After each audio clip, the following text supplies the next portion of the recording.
The worn sneakers, the frayed edges of my cheap Target jeans, the way Emma's backpack looked too big on her small shoulders as we stood on that subway platform on a Tuesday afternoon in November. I hadn't wanted my mother to see us like this, not waiting for the train that would take us to the library, where Emma and I would spend the afternoon because it was warm and free and had bathrooms we could use, not looking like we'd given up on everything. But there she was, walking toward us through the crowd at the Lexington Avenue station, her expression shifting from surprise to concern in the space of a heartbeat. "Sarah?" She stopped a few feet away, her eyes moving from my face to Emma's, then down to our situation, our presence here instead of anywhere else. "Sweetheart, what are you doing here? Where's Emma's room at your apartment? Where's—" I felt my throat tighten. Emma was holding my hand, looking up at her grandmother with those big brown eyes that looked so much like David's it sometimes hurt. "We're just heading to the library, Mom.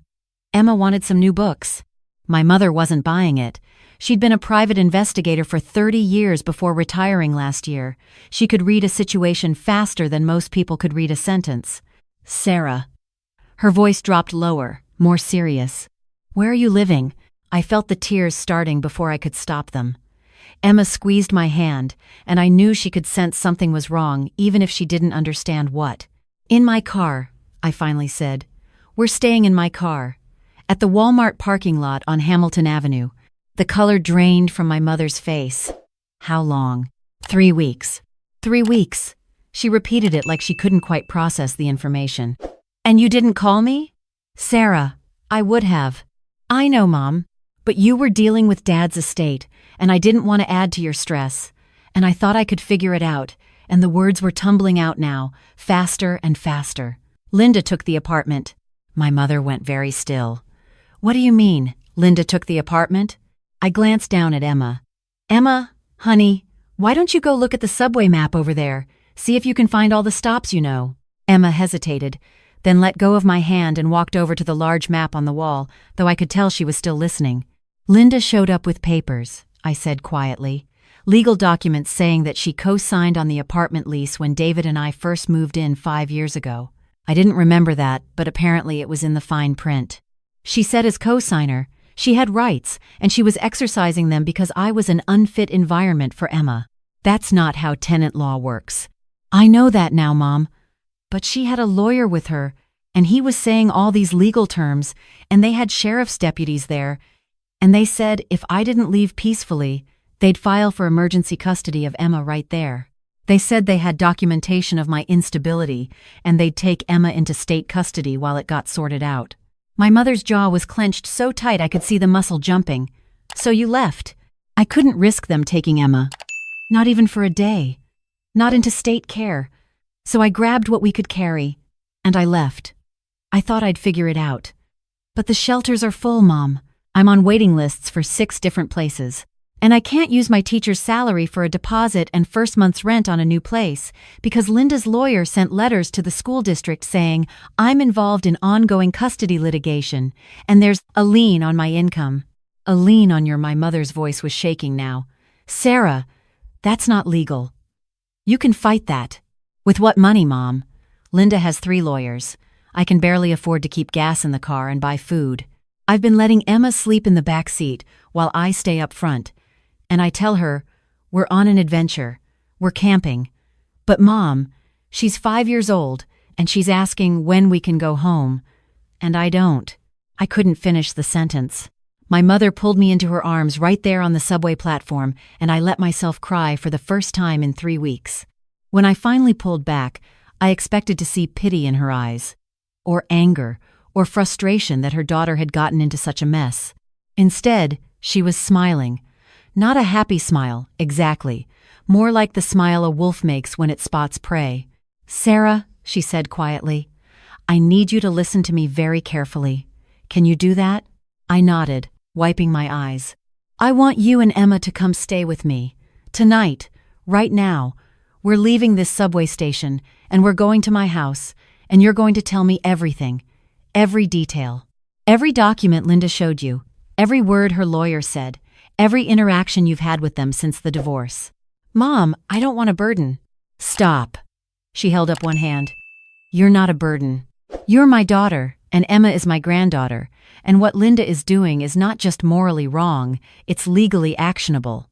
But more than that, she paused, and her smile got a little sharper. Sarah, I spent 30 years finding people who didn't want to be found. I spent 30 years documenting evidence of fraud, infidelity, embezzlement, and every other kind of human misbehavior you can imagine. I have contacts in every courthouse, every police department, and every investigative agency in this state.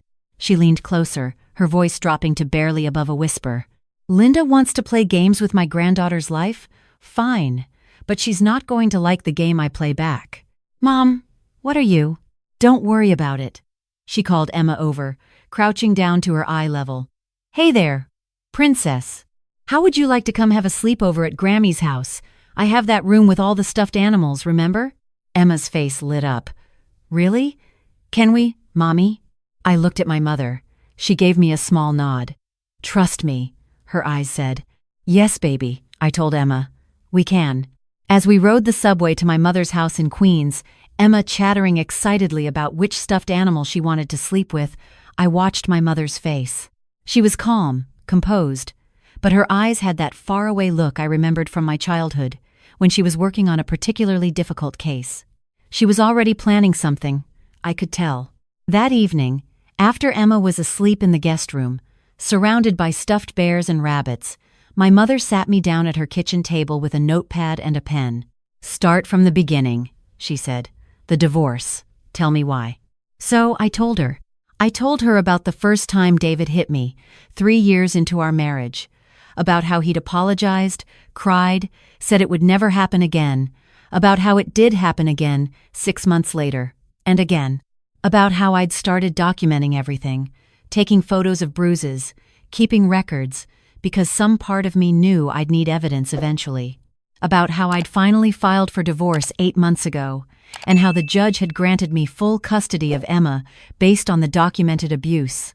About how Linda had sat in that courtroom and sworn that I was lying, that her son would never hurt anyone, that I was a manipulative woman trying to steal her grandchild.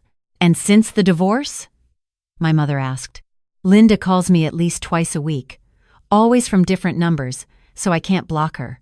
She tells me I'm ruining Emma's life, that Emma needs her father, that I'm being selfish. She's shown up at Emma's school 3 times, trying to pick her up, claiming she's on the authorized list. I took a shaky breath.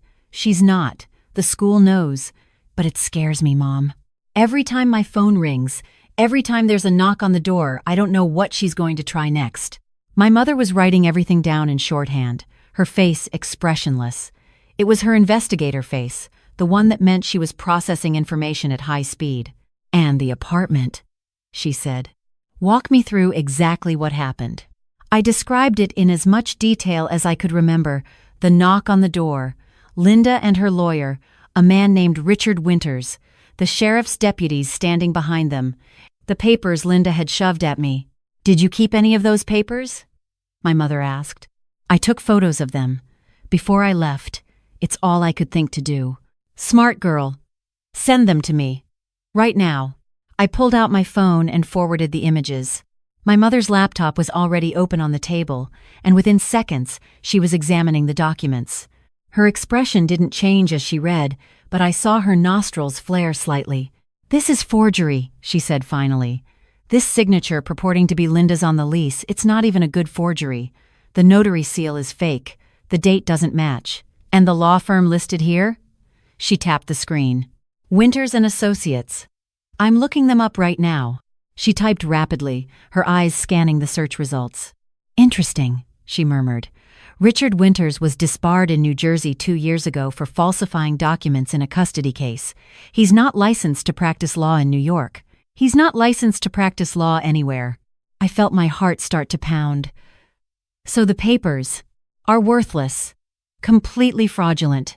Linda hired a disbarred lawyer to forge documents to illegally evict you from your home and threaten you with custody action she had no legal standing to pursue. My mother looked up at me. Sarah, this isn't just civil fraud. This is criminal. Forgery, impersonation of a law officer, harassment, attempted kidnapping. Attempted kidnapping? She showed up at Emma's school trying to take her without authorization. That's attempted custodial interference at minimum. My mother closed the laptop. Linda didn't just make a mistake, Sarah. She committed multiple felonies. I felt dizzy. So what do we do? My mother stood up and went to her office. When she came back, she was carrying a slim folder. For the past year, she said, sitting back down, I've been consulting, doing a little freelance investigation work for lawyers, insurance companies, that sort of thing. Nothing major, just enough to keep my skills sharp.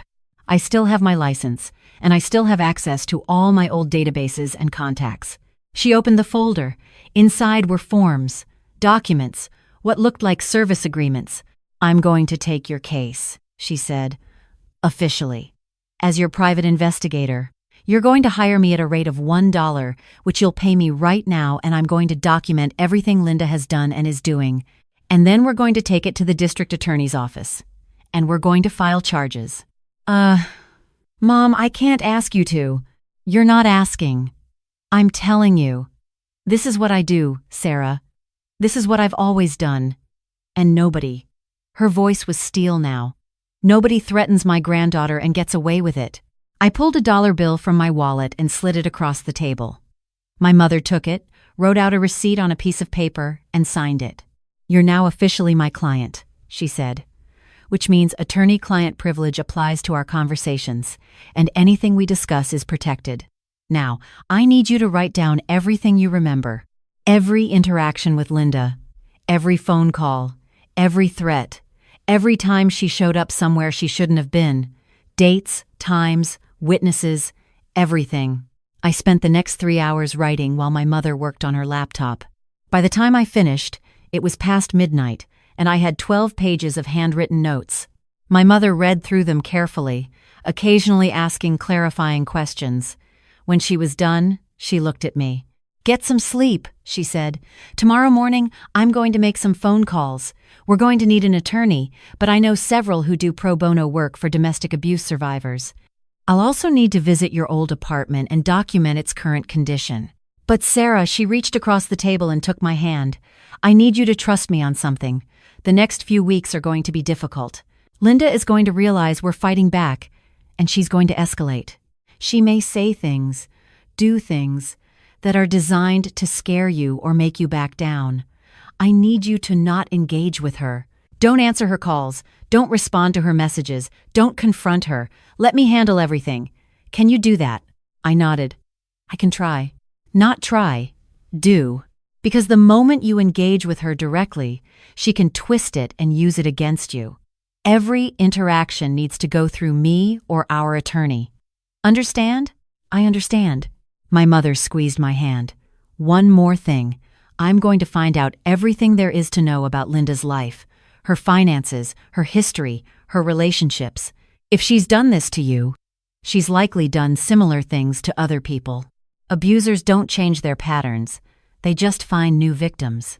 And if there's evidence of that, we're going to find it.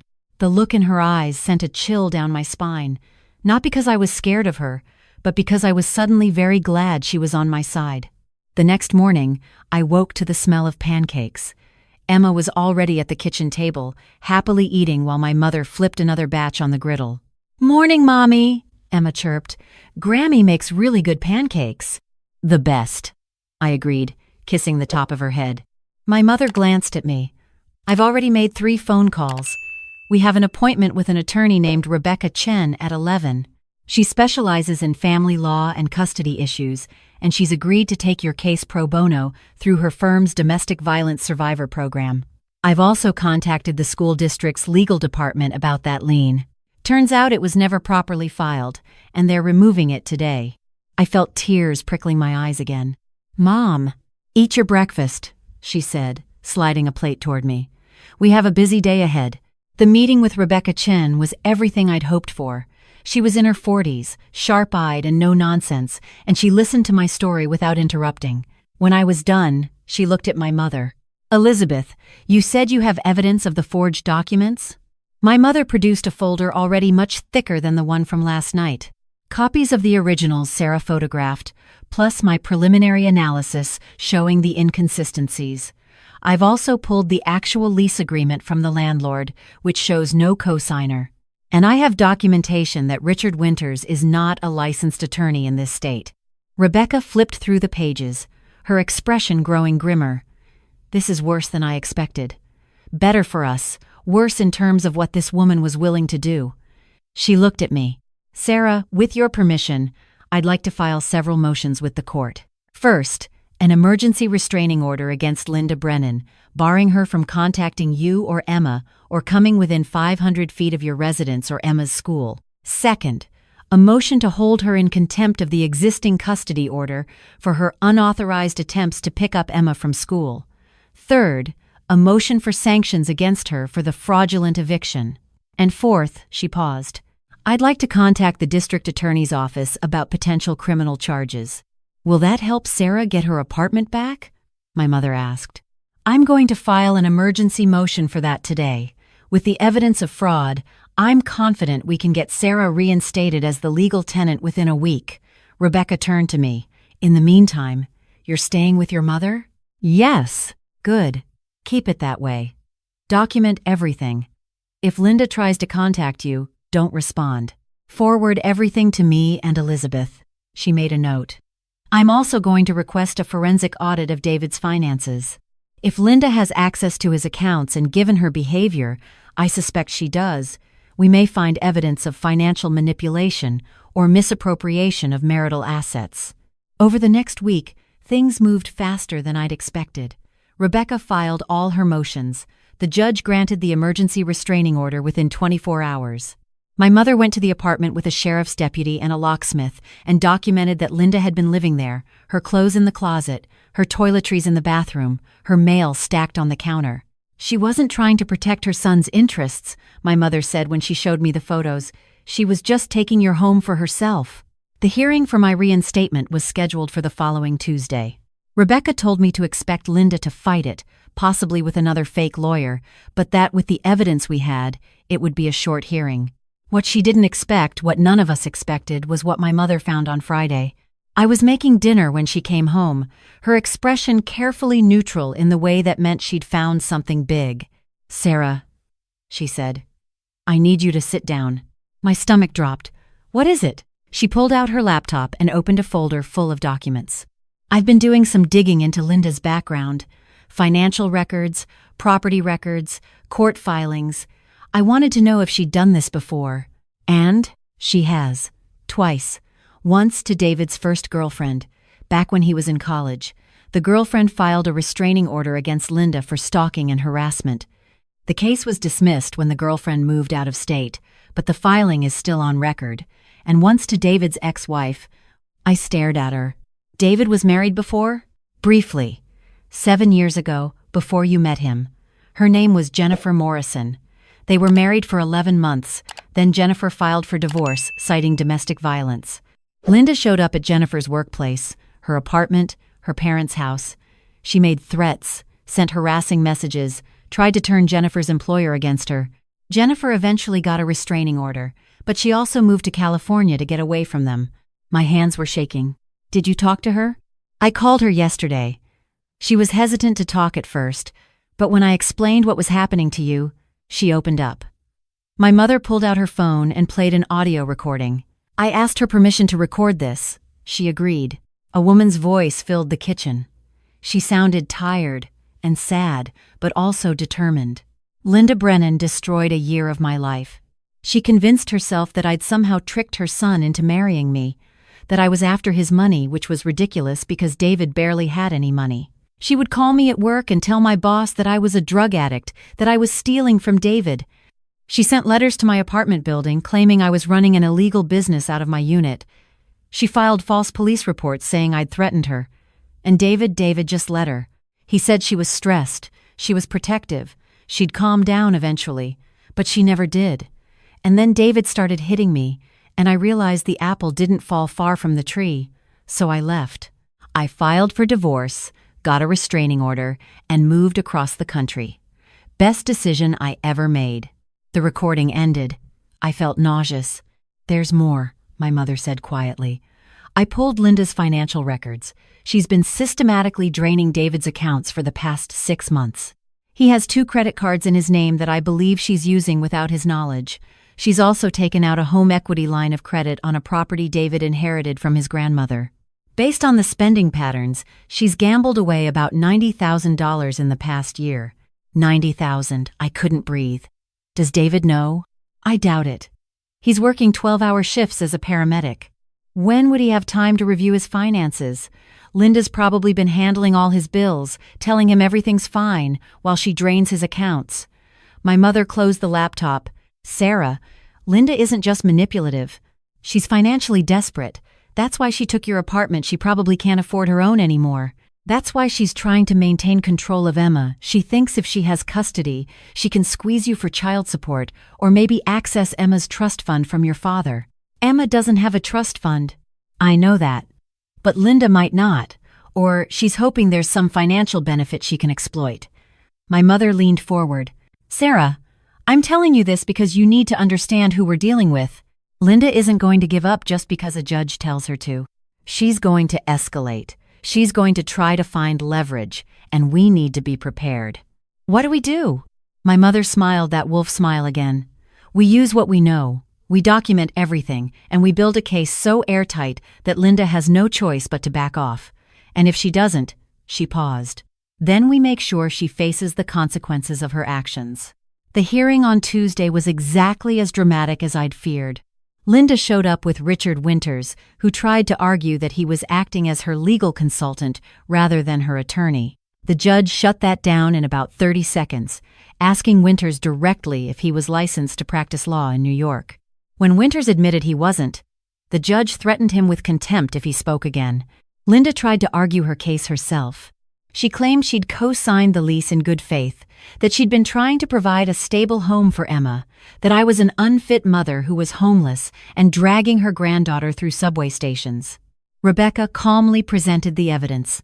The original lease with no co-signer, the forged documents, the photos of Linda living in my apartment, the records of her showing up at Emma's school, the statements from Jennifer Morrison about Linda's pattern of harassment. The judge didn't even deliberate. Miss Brennan, you're ordered to vacate the premises at apartment address within 24 hours. You are barred from entering the property thereafter.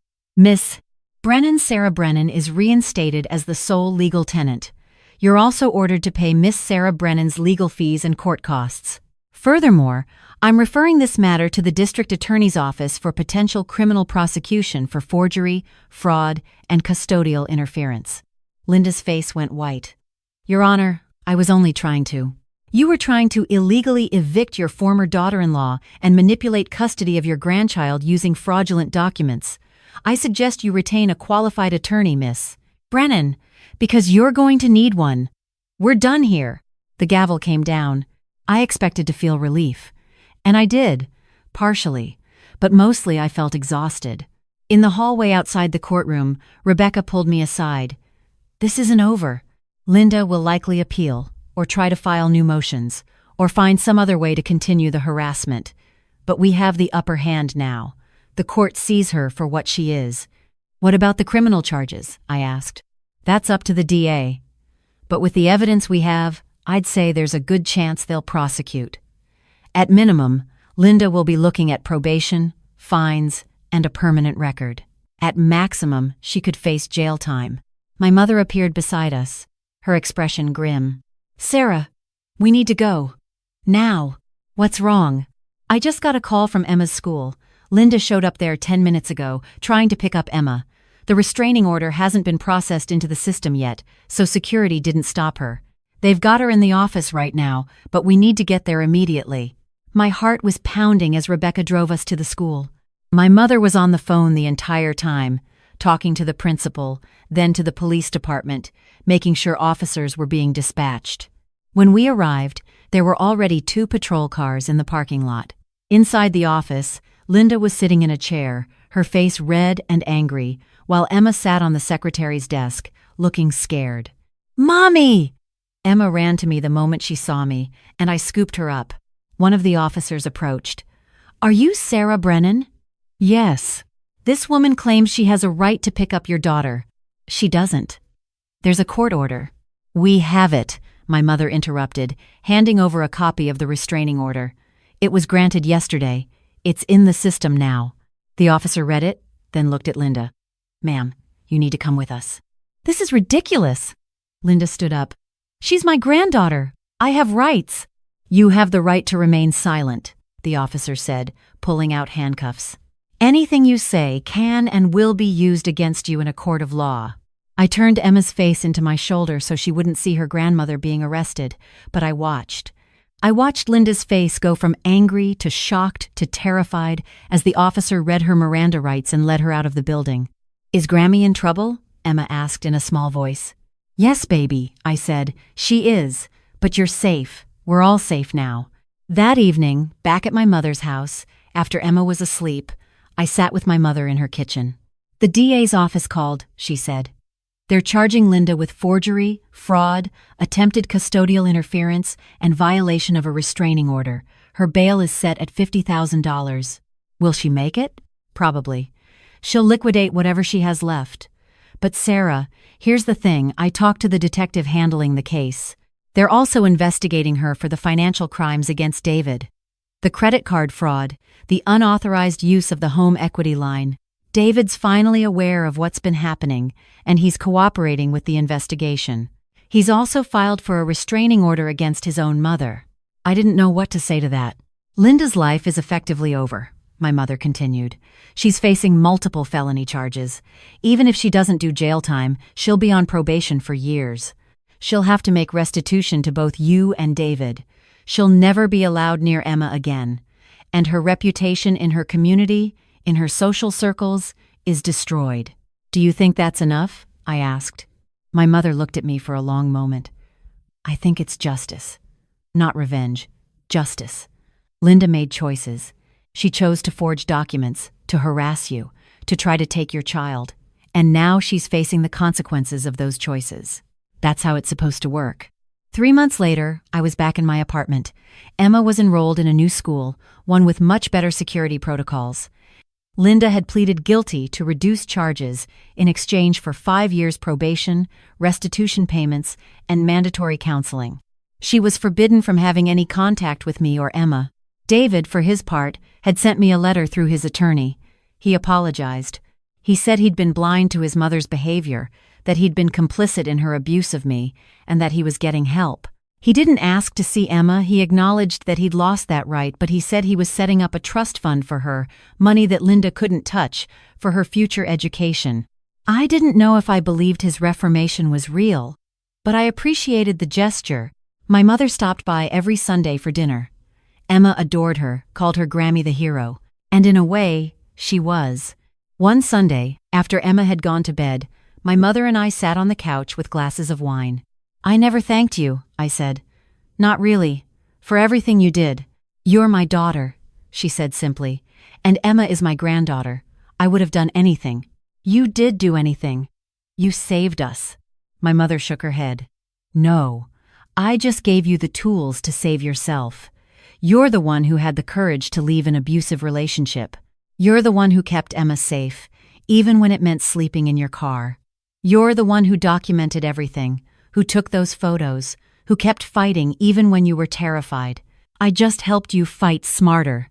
I leaned my head on her shoulder. "I don't know what I would have done without you. You would have figured it out. You're stronger than you think." She squeezed my hand. "But I'm glad you didn't have to do it alone." The truth was, I had been alone for so long. Alone in my marriage, afraid to tell anyone what was happening. Alone after the divorce, trying to prove I was strong enough to handle everything myself. Alone in that car, in that Walmart parking lot, pretending to Emma that we were having an adventure. But I wasn't alone anymore. And Linda Brennan had learned something important. When you threaten someone's family, sometimes you wake up a wolf. Sometimes that wolf has 30 years of investigative experience, a network of contacts in every legal agency in the state, and absolutely no intention of letting you win. Emma asked me once, a few months later, why we didn't see Grammy Linda anymore. I thought about how to answer that. I could tell her the truth that her grandmother had done bad things and was facing consequences, or I could soften it, make it vague. In the end, I went with something in between. Sometimes, I told her, people make choices that hurt other people, and when that happens, we have to create boundaries to keep ourselves safe. Grammy Linda made some choices that weren't safe for us. So we had to create boundaries. Maybe one day, when you're older, we can talk more about it. But for now, what you need to know is that you are loved, you are safe, and nobody is ever going to take you away from me. Emma thought about that for a moment, then nodded. Okay, but we still have Grammy Elizabeth, right? We absolutely do. Good, because she tells the best stories. She did.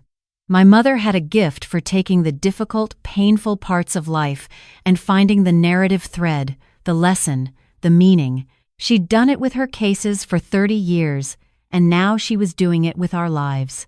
And maybe that's what justice really is, not revenge, not punishment, but the act of taking a broken story and giving it a better ending. Linda's story ended with consequences, with accountability, with the understanding that you can't manipulate and control people without eventually facing the cost of those actions. But my story? My story ended with a home, with safety, with a mother who showed me that being strong doesn't mean doing it alone, and that sometimes the greatest act of love is knowing when to call in reinforcements. Emma and I were going to be okay. Better than okay. Because when you have someone in your corner who refuses to let you fall, who fights with everything they have to protect you, who uses their skills and knowledge and experience to ensure justice is served, you learn something profound about the power of family. Not the family you're born with, necessarily, but the family that shows up, that stays, that fights. That's the family that matters. And we had it.